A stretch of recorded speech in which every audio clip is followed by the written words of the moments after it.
Oriyomi òkìkí ọmọ Amusa àní Olúwa máa ṣọ́ rẹ̀. Ha! Ètí Ọlọ́run ṣọ́ Oriyomi lọ́wọ́ aláròkà ọmọ àjàmọ́ àbámkó yàrá jẹ́.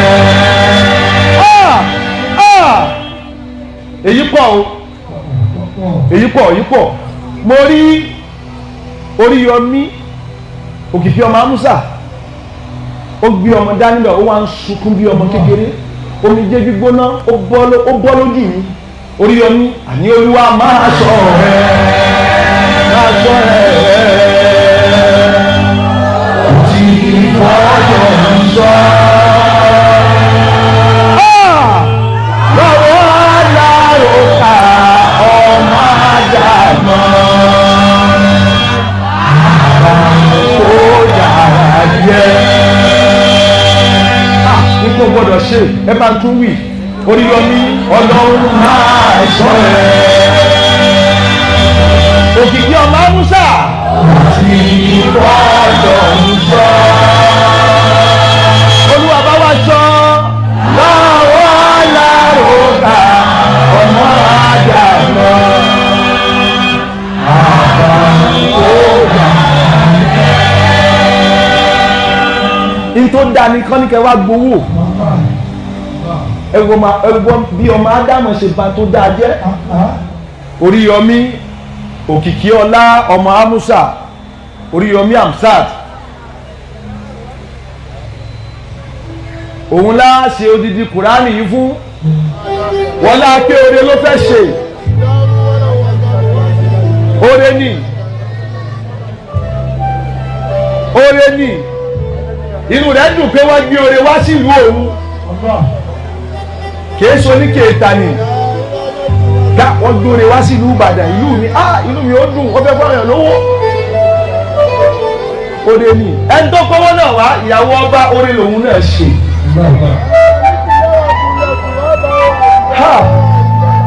Èyí pọ̀ Ọlọ́run ọba mo wá rí Oriyomi tí wọ́n ń sunkún láì pẹ̀lú ọmọ lọ́wọ́ omi jẹ́ gbígbóná ó já gbọ́ lójú mi. Inú fíìmù mo ti máa rí nǹkan báyẹn mi ò rí rí. Inú fíìmù Ọlọ́run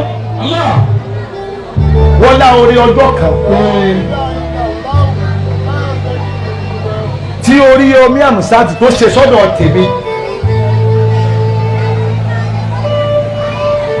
Àléyàn sunkún wá bá mi póun ò nílé àtọmọ òun inú ìgbẹ́ inú ìdọ̀tí ni wọ́n ń gbé.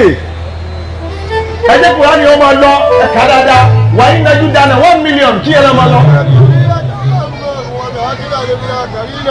Mo wá bí ẹnìyẹn sórí social media. Oriyomi Hamzat dẹ̀ bá mi gba 5 million fún ẹnìyẹn. Kò wá tó pè mí pé ṣéwù ẹ máa bọ̀ wá gbà o. Òun ló wá wa mọ́tò láti oríire Ìbàdàn wá ó wá gbé 5 million yẹn fún mi pé owó tí mo bá yín gbà fún ẹni tí ẹ sọ pé ó ní ìdìrànlọ́wọ́ nì.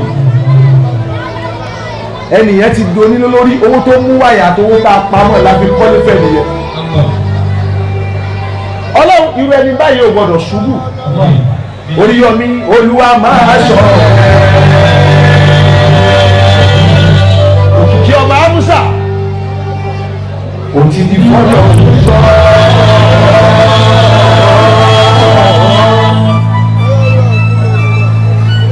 Lọ́wọ́ aláròkà ọmọ àjàmọ́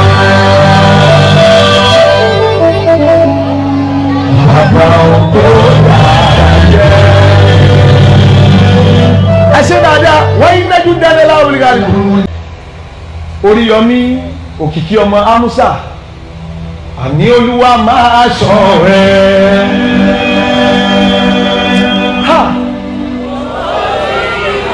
Ètí Ọlọ́run ṣọ́.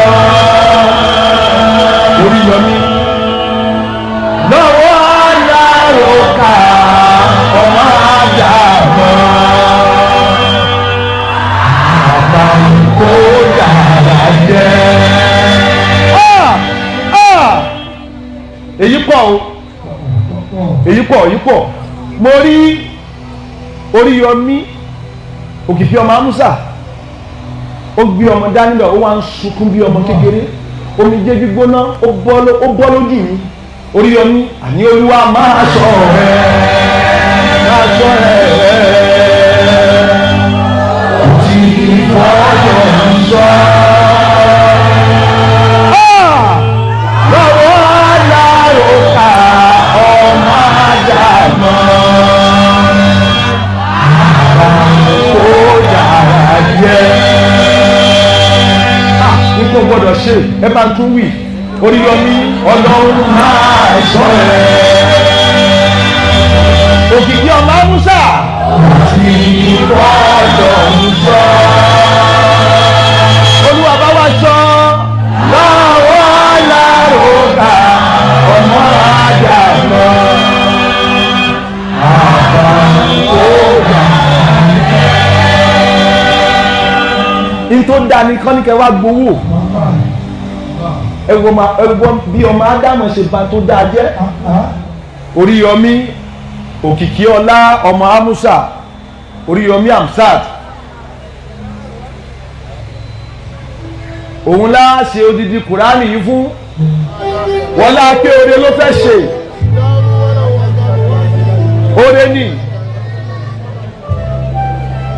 oore ní inú rẹ̀ dùn pé wọ́n gbé oore wá sí ìlú òun kìí ṣe oníkèéta ni wọ́n gbé oore wá sí ìlú Ìbàdàn ìlú mi inú mi ó dùn ó fẹ́ fọ́ọ̀yàn lówó oore ní ẹni tó kọ́wọ́ náà wá ìyàwó ọba oore lòun náà ṣe.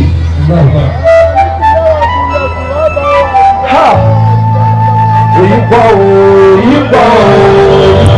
Ọlọ́run ọba. mo wá rí Oriyomi tí wọ́n ń sunkún báyìí pẹ̀lú ọmọ lọ́wọ́ omi jẹ́ gbígbóná ó já bọ́ lójú mi. inú fíìmù mo ti máa rí nǹkan báyìí mi ò rí rí inú fíìmù Ọlọ́run wọ́n lá orí ọjọ́ kan tí Oriyomi Hamzat tó ṣe sọ́dọ̀ tèmi àlẹ́ yẹn sunkún wá bá mi pọ́wọ́n ò nílé àtọmọ òun inú ìgbẹ́ inú ìdọ̀tí ni wọ́n ń gbé ẹjẹ́ kúrò ní ọmọ lọ ẹ̀ka dáadáa wàá inájú dáná 1 million kí ẹ lọ́ máa lọ. mo wá bí ẹnìyẹn sórí social media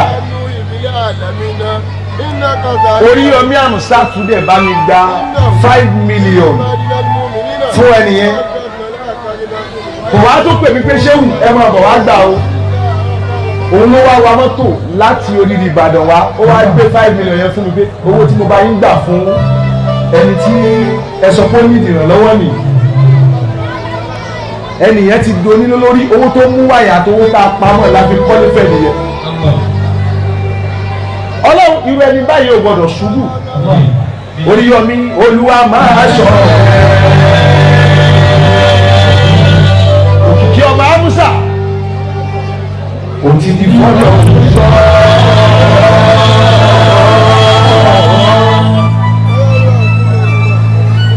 lọ́wọ́ lárúkà ọmọ àyàmọ́ àgbà òkú dáadáa jẹ́. ẹ ṣe dáadáa wọ́n yín nájú dáadáa láwọn olùdarí. Oriyomi òkìkí ọmọ Amusa àní Olúwa máa ṣọ́ rẹ̀.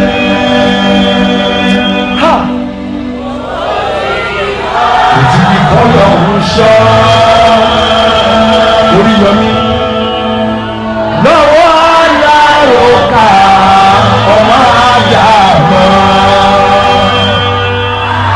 àbáwò yàrá jẹ́. èyí pọ̀ mo rí Oriyomi òkìkí ọmọ Amusa ó gbé ọmọ dání lọ ó wá ń sunkún bí ọmọ kékeré omijé gbígbóná ó bọ́ lójú mi. Oriyomi àní Olúwa máa ṣọ́ rẹ máa ṣọ́ rẹ tí fọ́jọ́ ń ṣọ́. Lọ́wọ́ aláròkà ọmọ àjàmọ́ àbáwò dára jẹ́.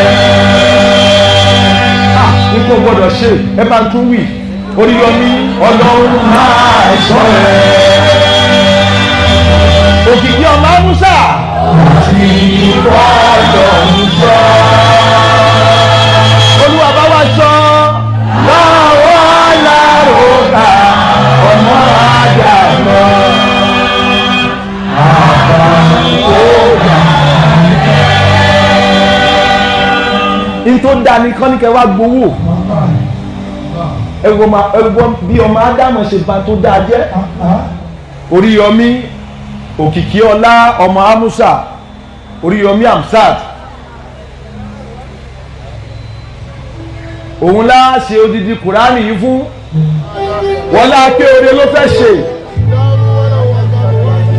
oore ní inú rẹ̀ dùn pé wọ́n gbé oore wá sí ìlú òun kìí so ní kéèta ni ká wọ́n gbóre wá sí ìlú Ìbàdàn ìlú mi inú mi ó dùn ó fẹ́ fọ́nrán lówó oore ni ẹni tó kọ́wọ́ náà wá ìyàwó ọba oore lòun náà ṣe